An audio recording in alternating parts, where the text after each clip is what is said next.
Welcome to the broadcast special section, Learn from the Pros.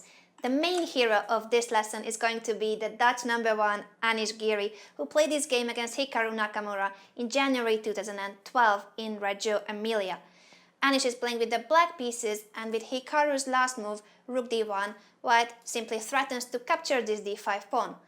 Now, the move that most of us would play is Rook d8, simply defending the pawn, but Anish saw a much better option, a much deeper idea, which is d4.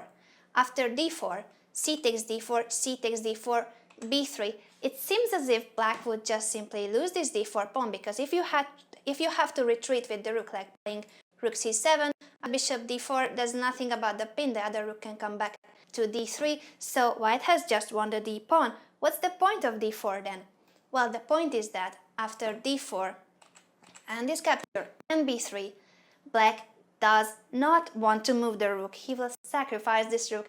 He will sacrifice an exchange by playing d takes e3, a very strong move, because after b takes c4, e takes f2, black has a bishop and a pawn for the rook, but this pawn is a very dangerous pawn. It is about to be promoted.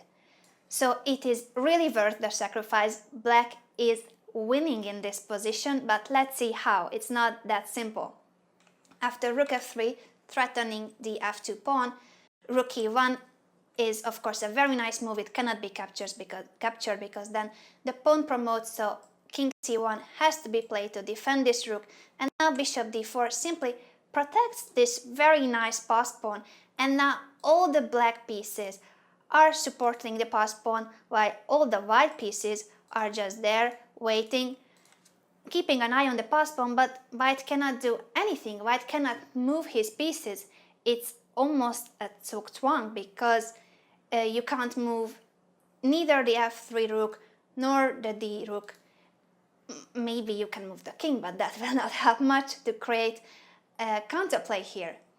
Let's see what happened in the game. Here, of course, black is threatening bishop e3. That's a huge threat, because after bishop e3 you have to move the king and you lose this rook, or you have to give up the rook on e3. So bishop e3 is the threat. You have to go c3. Now after bishop e3, at least there's this square on c2 for the king, but now f5 is yet another very powerful move. It simply fixes the f4 pawn, so white cannot advance this pawn, white cannot grab more space, white can hardly move. Here Hikaru went a4, but now again a move that fixes the pawn structure, a5.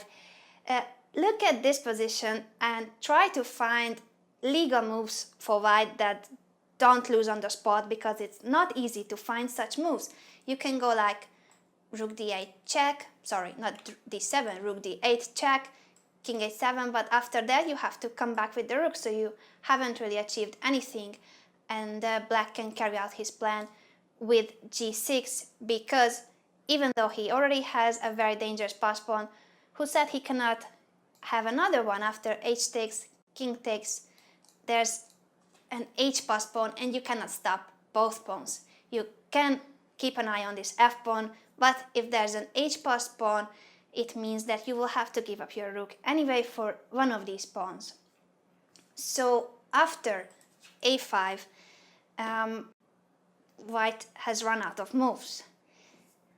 We could try another move, another way of playing, like let's say, Hikaru played c5, and after bishop takes c5 he resigned, because if you go here c4, well, it's the same thing. King a7, preparing g6.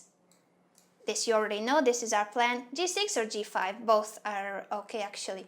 So for instance, king d2, g6, and now h takes, king c2, h5, just to demonstrate the idea, demonstrate the power of these passed pawns, h4, king c2, and h3.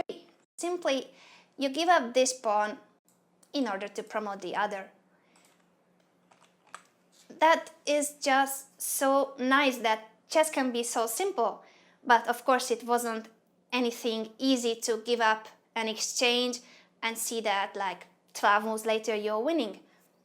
Because at the moment of playing d4, Anish had to foresee all this. He had to understand that his f-passed pawn will be just very powerful, and this pawn plus the bishop will be worth more than the rook.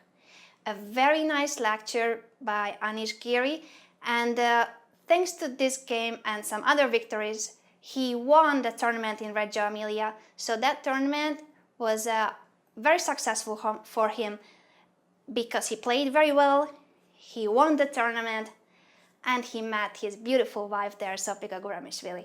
I hope you enjoyed this game. I'm rooting for Anish. I'm sorry I have to admit that. Keep on watching the broadcast. There are plenty of good games to follow. Bye bye.